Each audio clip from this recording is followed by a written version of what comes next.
Okay, we will discuss the fourth colligative property, that is osmotic pressure. And before going to discussing osmotic pressure, we should be familiar with the term osmosis. Then what is osmosis? Those who know very well about biology, they know the plants and trees, they absorb water by osmosis. So osmosis is a movement of solvent from earth.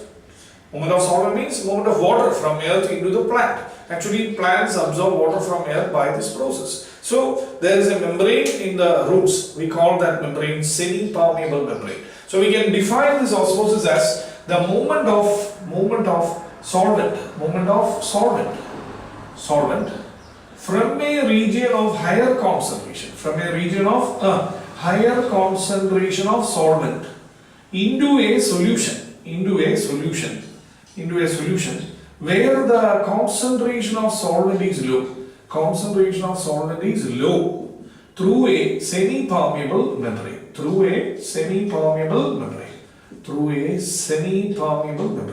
That process is called semi-permeable membrane. This process is called osmosis. So plant absorb water by osmosis. You know the water present in the earth, it contains a lot of minerals, but it is more concentrated than the water present inside the plant. So the water will move from, see, this is a beaker, this is pure water, and I am having a salt solution placed here with a semi-permeable membrane. This is a semi-permeable membrane. Here you have a salt solution. So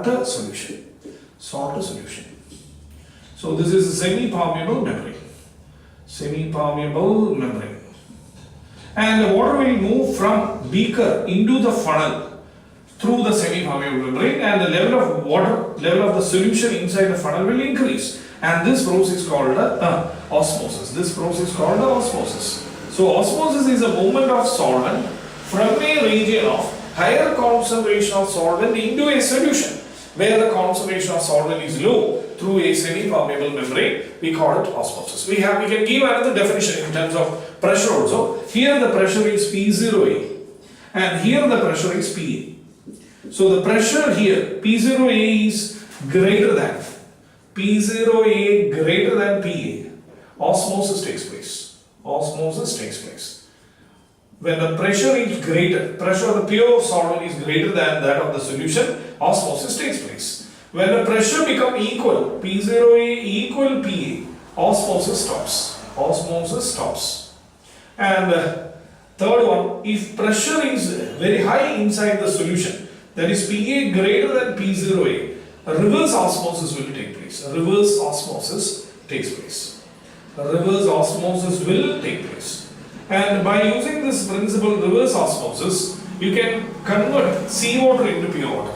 If you apply some extra pressure inside the solution, only the solvent will pass through the semi-permeable membrane into the solvent. So as a result, the solvent level will go on increasing. So as a result, you will get pure water from seawater. And that process is called reverse osmosis. We call it desalination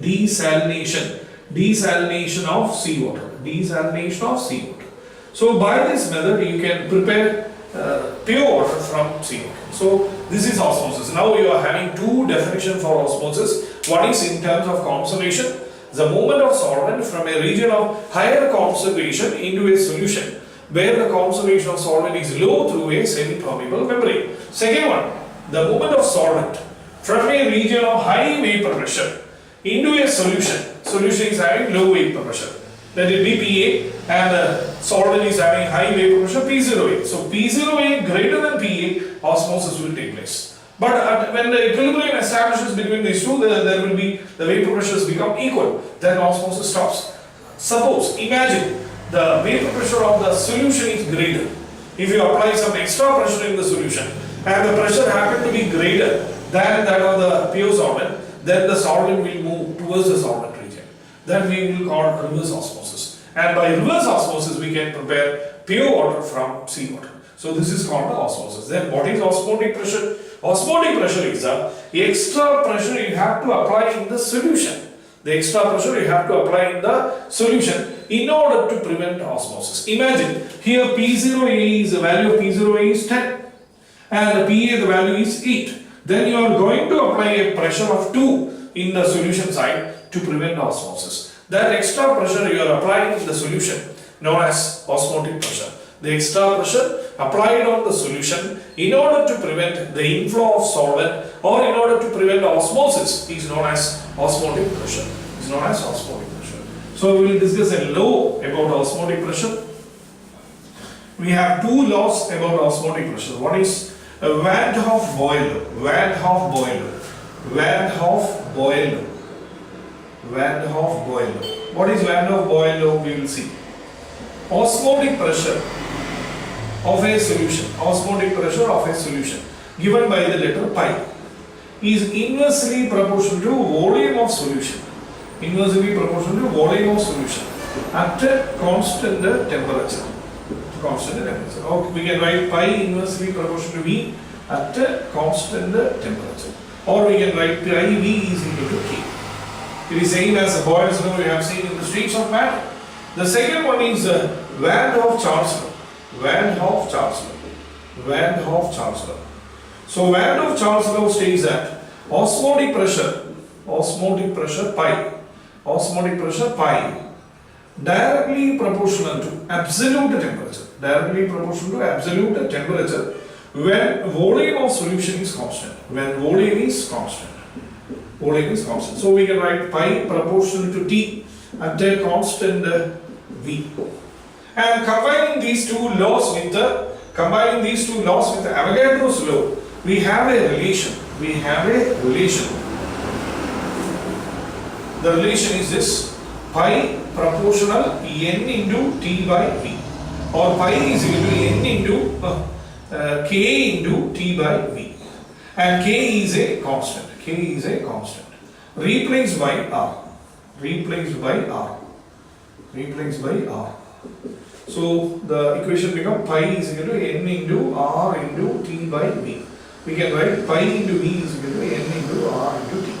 This is almost the same as PV is equal to n of the gas equation or general gas equation, and the value of R is here 0.0831, but here we normally take it as 0.0821. This R is 0.0821.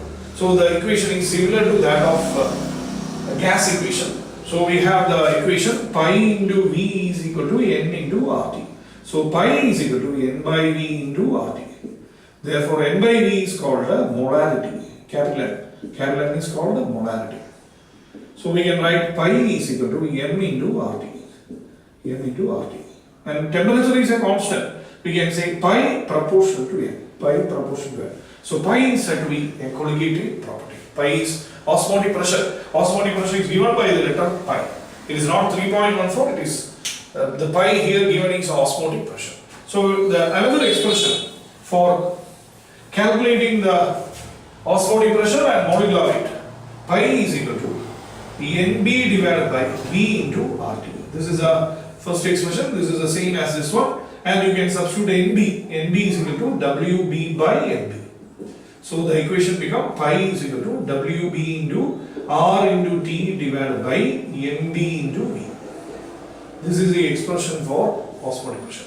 And using this expression, you can calculate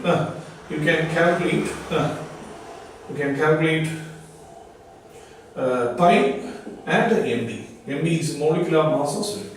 So using this expression, osmotic pressure of any solution and molecular mass of solute is calculated. This method is mainly used for calculating molecular mass of polymers and amino acids or proteins. So polymers,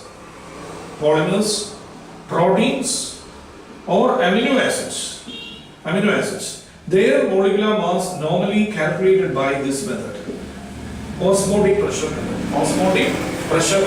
And the osmotic pressure of any solution can be measured using an apparatus. The name of the apparatus is Berkeley and Hartley's apparatus.